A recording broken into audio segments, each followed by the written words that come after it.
it up straight to questions. Front row right, Tim May, Letterman Row.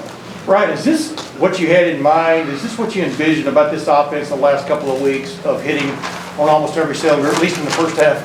But I mean, just what is your thought coming out of this game about the way this offense is executing, C.J. Stroud especially? Well, you can see our capability, and when we're playing really good football and clean football, that we certainly have a high ceiling, and we're still striving towards greatness, and it's bringing it every week, and we're playing really well every week. Certainly have a tough opponent coming up this week, and certainly all of our focus is quickly going to that game. But I know we're fresh out of this game. Proud of the way our guys played. Thought we played strong up front. Protection was good. I thought receivers, were really crisp in their route running, made more plays. Travion ran well, and I thought CJ was strong. Over here to the right, Jared Smalley, WCMH. About Stroud complete 17 in a row. I know you don't know a lick about the Heisman race in particular, but with him displaying that kind of talent on a national stage, you understood what the forum was like today. What do you think that does for him in that national regard, and just his performance, his development to get to the level he got to today?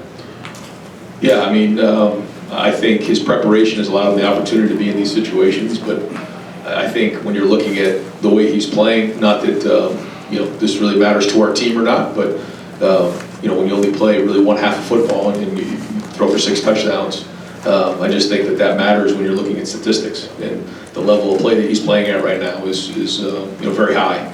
I think that needs to be taken into consideration. But our focus is on the team up north right now, and getting ready for those guys and figuring out a way to get this team ready to go play them next Saturday up there. Right next door, Nathan Barrett, Cleveland.com. You had a couple weeks there where the offense wasn't blowing up quite the way it is now. What ways do you see when this offense is clicking like this? Is it putting pressure on the other team's offense and, I guess, helping your defense by extension? Well, I think when you stay on schedule like we've done, stayed away from penalties that have got us off schedule, and then finished off drives. I thought the throw that CJ had, early on in the red zone was a really nice throw to Chris. That was a tight window that he made that throw in, but that's playing against good teams and making those throws down there in the red zone. And there was times where I just thought he moved his feet well. He saw it, and I thought the runs were efficient. For the most part, when we were hitting our runs, I mean they were good. There was one point we took a sack, and it was second and I think like 13 or 14, and then we ran for like a gain of 17, got a first down on those. I mean, those are the things, when you get back on schedule like that keeps us going, because I feel like when we get a new set of downs, we're dangerous. And certainly when you get the ball out in space to our guys, another set of downs means, you may hit a home run. And the more we can keep the chains moving, the better off our chances are. Over to the left, Bill Rabinowitz, Columbus Dispatch. Ryan, football is such a difficult game to play flawlessly, 22 players at a time. Were you able to take any time today and just go, wow, this is remarkable for a team to play as well as it was on both sides of the ball? No, I hear what you're saying. I just feel like there's so much more here. We're right in the middle of it right now, and to take a step back and start to do all that stuff, you're going to lose focus on what's going on right now. I mean, we've got a huge game. We've got everything riding on this thing coming up right around the corner, and I got to tell you, it wasn't even the game wasn't over yet. And I was already thinking about it. There's just so much going on here. We knew this run was going to be real. Very proud of the way our team played today, but all the focus goes to the Wolverines. Behind him, Bill Landis, The Athletic. Ryan, I think sometimes people might watch your offense and just say, well, these guys are open all the time. CJ's just throwing to open receivers. But it does seem like oftentimes, and today, CJ does a really good job of holding defenders, looking guys off, holding safeties. Can you speak to that a little bit? How deceptive he is? Yeah, I think his anticipation is off the charts. I think he sees things really, really well. I think his touch is excellent. When he needs to put a little extra on it, he does. He's accurate downfield. He doesn't make the guys work for the ball. He plays catch. And certainly our receivers are excellent. And they create a lot of separation and make a lot of plays.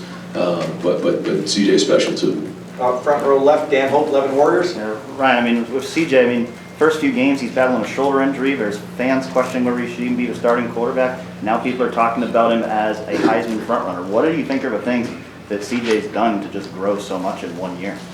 Well, I think first off, I've told them all along that praise and criticism are all the same. You have to treat it the same way. So the same people that thought maybe he should have been playing are the same people that are telling him maybe should be the Heisman Trophy winner. Can't listen to either of those people. Has to stay focused on just having a great night tonight, getting home, getting rest, waking up in the morning, getting started on these guys, learn from what happened in this game and stay focused. And I hope he can do that, because so far he's done that. He's been really steady, even though there's been a lot of ups and downs. And right now we're on an upswing. So being able to handle that is critically important, almost more important when things go bad. And so, but I think it's just putting 1 week in front of the other preparation-wise, learning from it, staying strong, and not riding that roller coaster. There's a lot to be in this situation. Third row left, Rob Aller, the dispatch. 3 receivers, each with 100 yards. Can you describe the different skill set of these guys? Yeah, I think Chris, as you can see, he's such a weapon downfield. He did a nice job on a couple other things today, on bubble screens and things like that. His thought his run after the catch has been really good. Just fast, 0-10, just off the charts. Garrett is just so strong and just so sudden. His catch radius is extraordinary. And he sees the field. And then Jackson is so quick inside. His spatial awareness, his ability to set guys up and change direction. He's kind of built low to the ground with really strong hips and a lower body. And he's got tremendous ball skills as well. Really knows how to run routes. I also was impressed with the way Julian Fleming today played. Stepped up in a big way.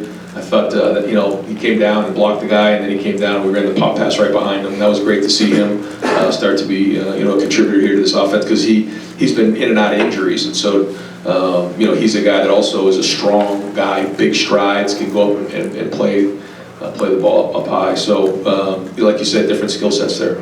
Got time for just a few more, so we can get some players up here. Far left, Doug Lamreese, Cleveland.com.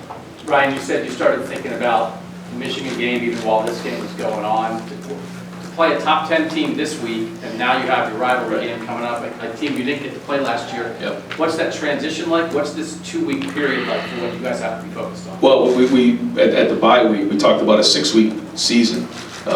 And we knew that the week in and week out, this was going to be hard. And I got a lot of respect for the teams we played so far this year. When you look at the way Penn State played us and the way Nebraska played us, and Purdue, Michigan State, these are all really good conference teams. And so we knew we had to bring it, every week.